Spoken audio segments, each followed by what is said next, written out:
Victorian Senator James Paterson is the Shadow Minister for Home Affairs. He was also promoted to the Coalition Leadership Group in the recent reshuffle. Senator Paterson, welcome to 7:30. Good evening, Sarah.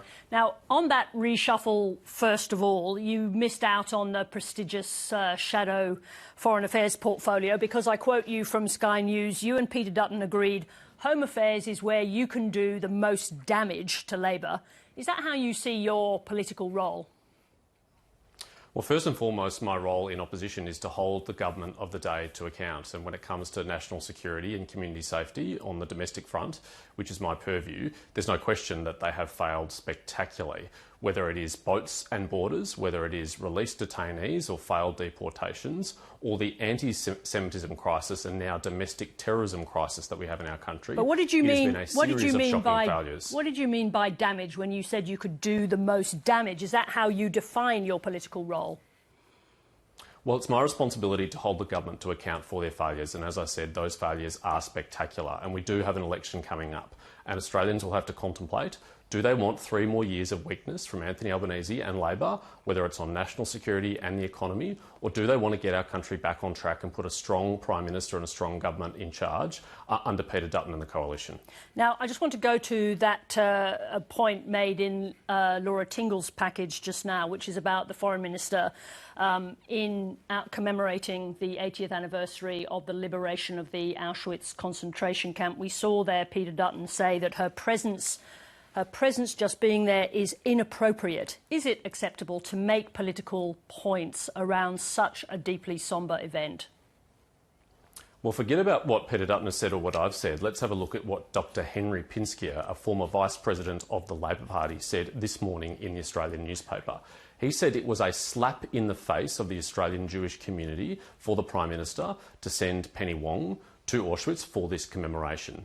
Or take the words of Bruce Hartnett, a 60-year life member of the Labor Party in Victoria, who wrote to Penny Wong last week to tell her that her behaviour and her conduct on this issue since the 7th of October had made him ashamed to be a member of the Labor Party. I mean, the concern about this issue is widespread. There are even members of the Jewish community who started their own petition calling on the Prime Minister to ask him to reconsider the decision to send Penny Wong. Last time I checked, that had more than 16,000 signatures online. So I think the concern about this issue is widespread and genuine and heartfelt, and it shouldn't be dismissed as politics, because I don't think members of the Labor Party attacking their own ministers are engaging in politics. I think they're just deeply disappointed.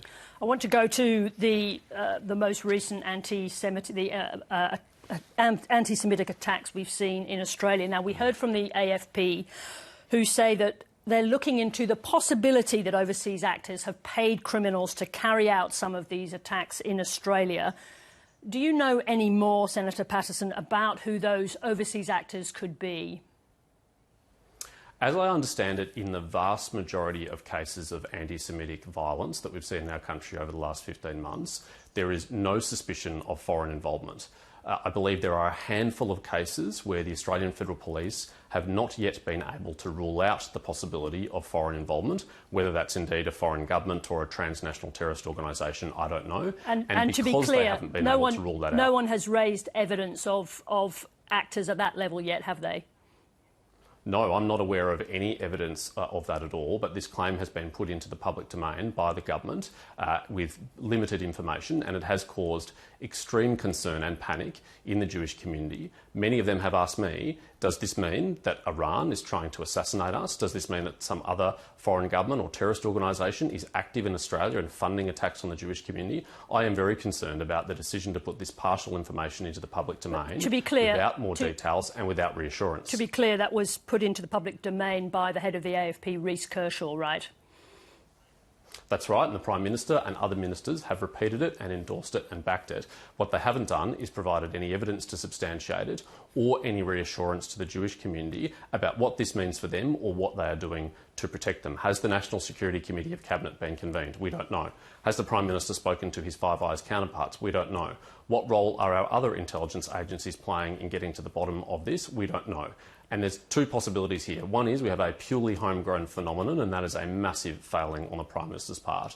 Or even worse than that, we have one of our most serious ever domestic national security crises in peacetime, and the Prime Minister has responded with weakness and equivocation, and that will be a stain on his record. Let me ask you a broader question, if I could. Do you expect that the attacks that we've seen so far in Australia will come to an end if the ceasefire in Gaza holds? What's your personal view about that?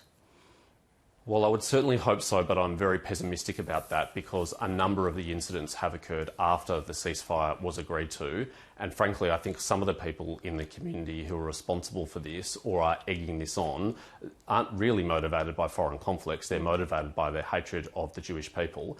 And you can see that by the fact that they are targeting Australian Jews as if they are in some way responsible for the very difficult decisions that the State of Israel has to make while defending itself from a listed terrorist organisation and trying to recover hundreds of kidnapped citizens.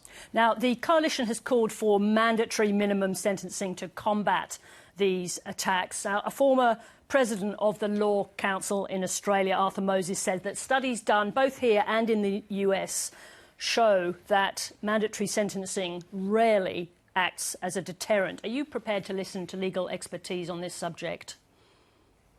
Well, deterrence is one of the reasons why you would have mandatory minimum sentences, and I do think it is important that we send a very strong message that there are serious consequences if you are caught with this conduct. But this is a question precisely about mandatory sentencing that the Law Council and its previous president have said don't work as deterrents. Yes, and that's one of the reasons why you would have mandatory minimum sentences. The other is to protect the community from people who can do harm to them. The longer they are locked away, the less likely they are to do harm, the more safe the community is. And the third and a critically important reason is to give a sense of justice to victims. They want to know, if they become a victim of a crime, that the legal system will impose adequate sentences that are commensurate with the severity of the crime. And I don't think 6 years is too little to impose for a serious Commonwealth terrorism offence. But this is a question not about a specific... away for. This is a question not about a specific sentence. It's a question about whether or not mandatory sentencing works. And legal expertise has shown, both here and in the US, that it very rarely works as a deterrent. So the question was, are you prepared to listen to legal expertise on the subject of mandatory sentencing? Well, those lawyers are very much entitled to have their view, and I understand their perspective. They are very much apprised by the importance of judicial independence. But I think more important than that is sending a strong, clear signal of the severity of the consequences if you engage in this behaviour, of protecting the community by taking these people off the street for a long period of time and giving victims of these crimes a sense of justice, that they are taken away, that there is an appropriate punishment for the crimes of the people who perpetrated them. Because otherwise we'll have a situation of people taking things into their own hands, and that's the last thing that any Australian should want to see. You referred just now to the fact that some of these attacks had taken place after the ceasefire. Today we've seen those quite extraordinary pictures of people in Gaza returning to northern Gaza. I wanted to get your response to President Trump's startling call for 1.5 million Palestinians to be cleaned out of Gaza, suggesting that Egypt and Jordan should take them. What's your response to that suggestion? That's not my view, and that's not the policy of the Liberal Party in Australia, nor has it been the bipartisan policy of both parties for about 20 years in this country. We support a two-state solution that includes a state for Palestinians and a state for Israelis within their own borders securely.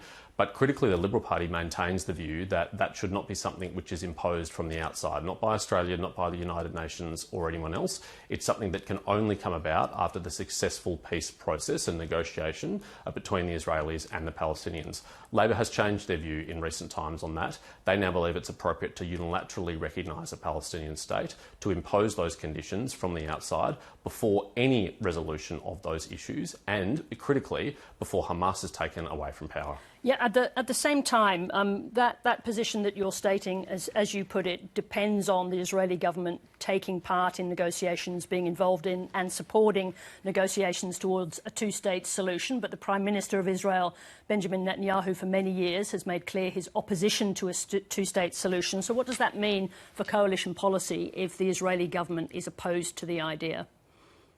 Well, Sarah, it doesn't just require the Israelis to participate in negotiations, it also requires Palestinian leaders to participate in negotiations, and they too have refused to participate in negotiations for a number of years.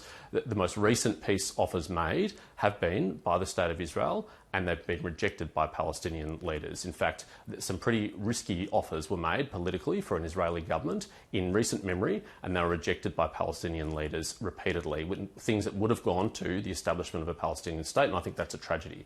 So it does require the will of both parties. I understand why immediately after, following the worst loss of Jewish life in a single day, that the Israeli political mood is not leaning towards a two-state solution right now, but I hope they'll return to that, because it's my view and the long-standing bipartisan policy of the Australian government that that is the only sustainable solution to this problem. Senator Paterson, thank you very much indeed for joining us. Thank you. Thanks, Sarah. Pressure is